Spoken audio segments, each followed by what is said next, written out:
Welcome back to my channel. It's me again, Brenda Wadia. If you're new to this channel, thank you for joining us, and if you are returning, thanks again for coming back. I've got a very interesting topic for you today, and it's all about my experience with running a serviced accommodation business here in the UK. I mean, it's a trend now, or should I say, it has been a trend for a while, and a lot of people have used it as a side hustle, you know, and some people run it full time. But I think my journey regarding starting a service accommodation started when I had my daughter, actually, and it was my second child, and I just thought, you know, I wanted to be a bit more free and flexible around my kids. So I decided that I needed to look for something else that I could be doing at that point in time, and I decided, okay, I wanted to start a business. And then I thought about different options and, you know, things I could do. And then I thought, okay, I've always loved renovating properties. I've always loved, you know, traveling, going away, holidays, and, you know, experiencing new places. So I thought maybe I could go into property development, you know, and I had a few friends, of course. I had a few friends doing that at that point in time, and it was very, you know, it appealed to me as being something that I could do that could get me financially free. And I mean, at the end of the day, it was all around financial freedom for me, and I thought, okay, what can I do that could give me the financial freedom and also give me flexibility? So I signed up for this particular course, and, you know, talking to the tutors and everything, and what they will always tell you is you need to pick a strategy. I mean, you could have one or two strategies. What do you want to do? So so I thought, okay, I like renovating, let me go into my first strategy should be property renovations, you know, property development, and then my second strategy would be something that would give me quick cash flow. So what really appealed to me then was serviced accommodation. And that was how my ordeal into the serviced accommodation business started. So after the course, you know, I got really hyped up. You know, it was like they were talking about the numbers and the figures and how everything, you know, was going to add up. And to me, it was just a no-brainer. I was like, if I do this, I'm going to be financially free, you know, in a couple of months to a year. It was sold like that, and for some people, I mean, they've gone into it and they've been very successful. Not to discount that, but I think this video is really to talk you through that whole process. That it's, I mean, service accommodation is not for the faint-hearted. Running a service accommodation business is not for the faint-hearted. It's something that you have to be dedicated to, and you have to run properly like a business. So for me, at that point in time, after that course, I got myself again a mentor, because I thought if I wanted to go into this business, I needed a bit of hand-holding, you know. So I got myself a mentor, fantastic mentor at that point in time, and she was really helpful, you know, guiding me through the process. So I got myself 2 apartments to start with, because the whole concept of serviced accommodation really is, if you want to be successful in it, you know, you have to run it, one, as a business, and 2, the more you get, the better in terms of the profit margin. So I thought, okay, let me start with 2 and see how it goes from there. So I got 2 apartments, and at that point in time, I got 2 in Canary Wharf, which was a fantastic location. You know, it was all about location. You know, for you to start a serviced accommodation business, you also have to think about the location, your client markets that you're trying to target, you know. And for me, I was targeting the professionals, you know, the young professionals in the area, and Canary Wharf is just the financial hub of London. So number one, the challenge that I found was even sourcing the properties was very difficult, you know. So the number one challenge really is when you go to the estate agents, or you call the estate agents and you tell them your kind of business, your business model, the first thing they tend to tell you is, oh no, we can't do this, because in their head, they don't understand the lingua franca, and they think that you're subletting the property. So I think the number one hurdle was even sourcing the right properties. And, a lot of people started telling me about, going through property sources, getting people to help you source these properties. But I thought, okay, let me try myself, because I want to have a relationship with the estate agent directly myself that I'm dealing with, because it's very key to have that relationship. Because if you go through a sourcer, you don't know what they're getting you, you don't even understand the market. And if anything goes wrong, really, who can you hold responsible? So I called a couple of estate agents, and I was always getting rejections, here and there, which is normal in business, in life, rejections, closed doors. But finally, I got through to an estate agent that understood the lingua franca and was happy to work with me. So through them, I was able to source 2 properties, and this property was in a very good location, good condition, and I furnished the place up, trying to make it really, really nice, because if I go on holiday or I go away, I want something very comfortable, and I just wanted to do that as well, and I wanted to attract the right kind of customers. But when you start business, you go through different hurdles. But I think the second challenge again was finding the right cleaner, because I was running just 2 apartments. It was hard for me to get a dedicated cleaner that worked for me full time, so that means I was at the cleaner's mercy to get their time. And also, even when they come to clean, it's how thorough they would clean. Finding the right cleaner that will understand your model, that you're running a serviced accommodation business, and your reviews are really, really key. Because if you don't get that property right, if you don't clean it right, and if for any reason something goes wrong with the cleaning, or somebody comes in and says, oh, this bedsheet was not properly cleaned or ironed, or they could just mess you up big time. And for this business, your reviews is really key, because people look at the reviews to actually book your apartment, and so the first thing that I struggled, the second thing really that I struggled with was the cleaning companies, because they'll come, sometimes they have other jobs to do, so they just rush through yours, and in the process, if you don't go to really look at that property to check if it has been properly cleaned, what you find out most times is that there's always something that they've not done, or there's something that they've just forgotten to do. And if a customer comes in, or a client comes in and sees that, that will not be good for the business. So as a result, I had to do a lot of Skype calls with the cleaners, and sometimes I had to physically go in, and there are instances where I've gone in and I met things I should not even meet there, and I had to do it myself. So it became like a chore for me, because whenever the cleaners would clean, I have to go in again to check myself. Commuting between these 2 places, it was kind of tricky for me. But that was a challenge that I faced.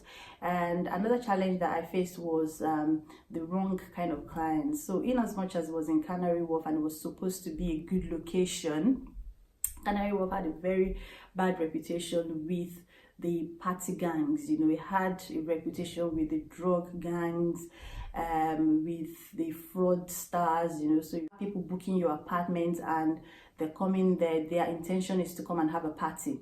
So even though you've done all your vetting process, you've sent them the questionnaires to fill, you've called them, you've done your vetting right, people would only tell you what they want you to know.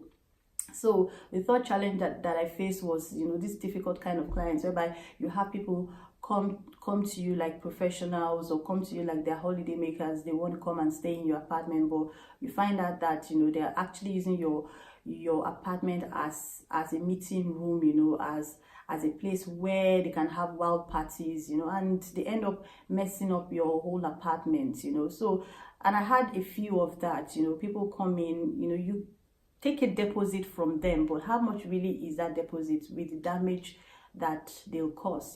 So they'll come into your apartment and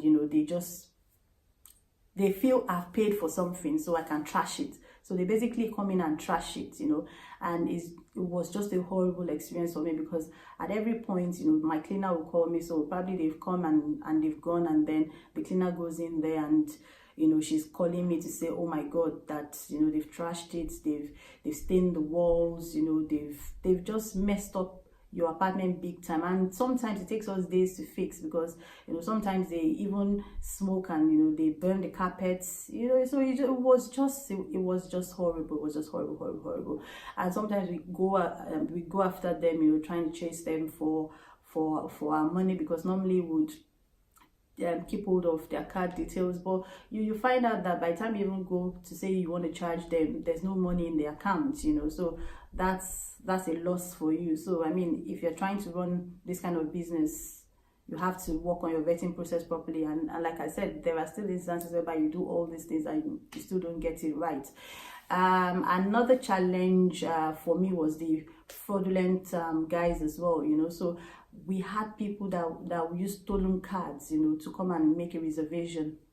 You go on your portal to take the payments. You ask them, as part of their verification, to provide an ID. They will provide you with an ID. They will provide you with the driver's license, passport. But all these things, some of them are even fake.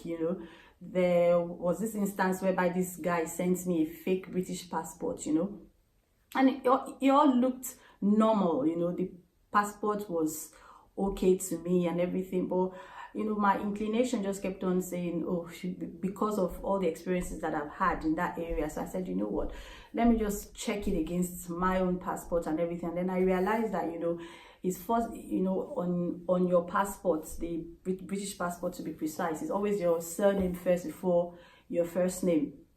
But on this guy's passport, it was his first name before his surname. So I thought, okay, that was the number one red flag for me, So I told him, I said, you know what, I'm going to have to meet you at the property, just to do a face-to-face check with you and to see your credit card. And the guy never turned up.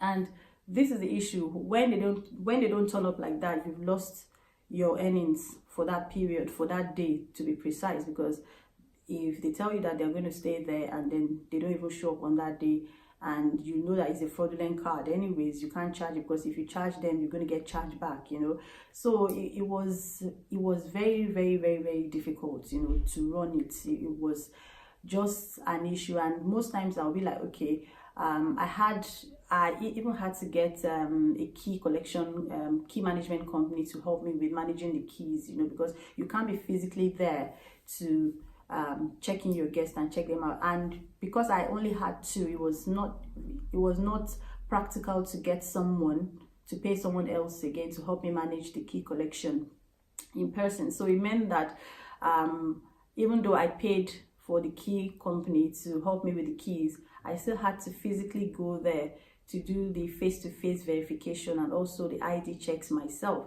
So it meant that I had to, I was thinking with two apartments, so if I have two check-ins at different times, it means I have to make myself available, sit down there, be there, or, go for one, go back home, come back. So the stress involved in the whole thing. And then again, the cleaner will disappoint you. So you have a guest coming in, you booked time with the cleaner, and then the cleaner doesn't turn up. And you don't want the guests to go into the apartment when it's not clean. So I've had instances whereby I had to personally go in myself, as a last minute to clean up the whole place. So and I looked at it and said, wow, this is becoming like another, job for me. It was supposed to be like, something to get me to be flexible, to give me that financial freedom. But really, I wasn't really enjoying it because of the stress involved. Another challenge again that I faced was, okay, fine, because you're trying to grow this business and you can't physically buy all the properties that you want to use for serviced accommodation. So most times the strategy that we're taught was use the rent to rent, which means that you can rent from from the estate agent, and then use it for your serviced accommodation business. And then what you find out is that even to rent those properties are not cheap. I mean, for instance, in Canary Wharf, for instance, the average rent is like from 2,000 and can go upwards to even almost 8,000, 10,000 pounds. So by the time you are renting these places at those expensive prices, and then you factor in all your bills that you have to pay and the cost of running it, At the end of the month, averagely, you are already spending almost over £3,000. If you get the cheap apartments plus your bills and running costs, you're already spending over £3,000 already. And if you're doing that, by the time you're even renting out the place, because it's very competitive, a lot of people are also doing this business, you just find out that you are not making that much profit from this particular business. The profit margin is so low, and then you now wonder, why am I doing all this? Why am I going through all this stress just for this little amount? So it was a business that was very, very stressful, and that's why I have made this video that if you want to go into the serviced accommodation business, you need to be sure that you understand what you're getting into, because a lot of people just come out and they go on the social media pages and say, oh, I made £10,000 from running this service accommodation this month. They call different numbers for you, and yes, we get carried away by those figures, but at the end of the day, nobody really comes out to tell you the horror stories involved. We've heard of so many horror stories. Again, getting the insurance for running the serviced accommodation business as well, because most of the time, because most people do it on rent to rent, the insurance for rent to rent is not cheap as well, so a lot of people are even running this business without insurances, which leave a lot of risk, because I've heard of instances whereby accidents have happened in the apartment that the owner is asked to pay for. There was this instance whereby somebody brought his child from the Middle East, and for somehow something happened in that apartment, and the child had to go into surgery. They had to take the child for surgery, and the guest requested that the owner pay for that surgery, and the surgery was about over 20-something thousand pounds, and the owner had to pay because there was no insurance in place. So it's something that some people are getting it right, in the sense that they are running it properly like a business. They have like 10. I think if you want to do serviced accommodation, if you're doing 1 or 2, you might struggle. I don't know about running it in other countries, or maybe running it outside London, because I did mine in London.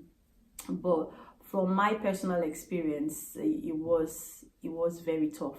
It was very tough, and I just felt like sharing this, to let people know that if you want to go into the serviced accommodation business, it's not as easy as people make it look. And if you really need to do it, you need to make sure that you've done all your numbers right. You have estate agents to work with, you have cleaners to work with, you have the linen company that will probably supply you with the linen. Because again, that was a big hurdle, because when you have guests changing over, and your linen have to be in place, so is it your cleaner that would help you manage that process, or you're going to get a linen company? How is the linen company going to deliver the linens to you? Will somebody be there to pick up the linen, and all those things? And also when it comes to security as well, again, so managing, the party gangs, what security do you have in place? Are you going to put, like a camera system in place? Are you going to have something like Ring at your front door? Because in the apartments, most times they don't allow you to put any surveillance in the communal area. So how are you going to manage all this? People don't know a lot about all the underground work that goes into it. They just tell you, oh, you can run this business, you can make £1,000 per property per month, and if you have 10, that's £10,000, you're financially free and everything, which is good numbers. But you need to understand that there is a lot at stake as well, and it's filled with ups and downs. My personal verdict is, as a strategy, if I was going to do it again, I'm not even thinking about doing it right now, because I've just packed it for now to say, okay, let me focus on my other strategy. But if I was going to do it again, I probably would want to run it properly like a business, and also get about maybe 5 for it to all make sense for me, maybe 5 or 10, because if I have a large amount, or like a substantial amount, then I can get proper services in place. I could get someone on my payroll to manage for me, get like an office manager or an admin staff to help me manage the running around day to day, you know, of that business. I could even get cleaners in my payroll, you know, to help with the cleaning, people that are permanently working for me, as against sourcing different people that, you know, have different standards in their cleaning, you know. So it's a lucrative business if you get it right, but I'm just sharing this to let you know the other side of it as well if you don't get it right.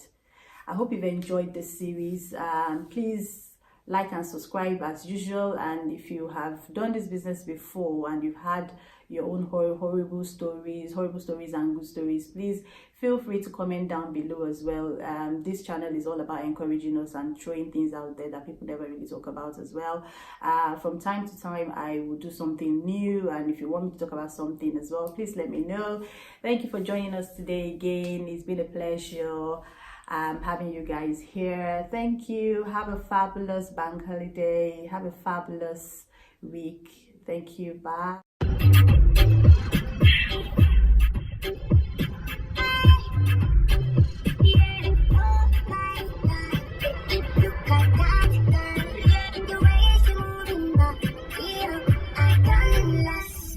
Wine to cook,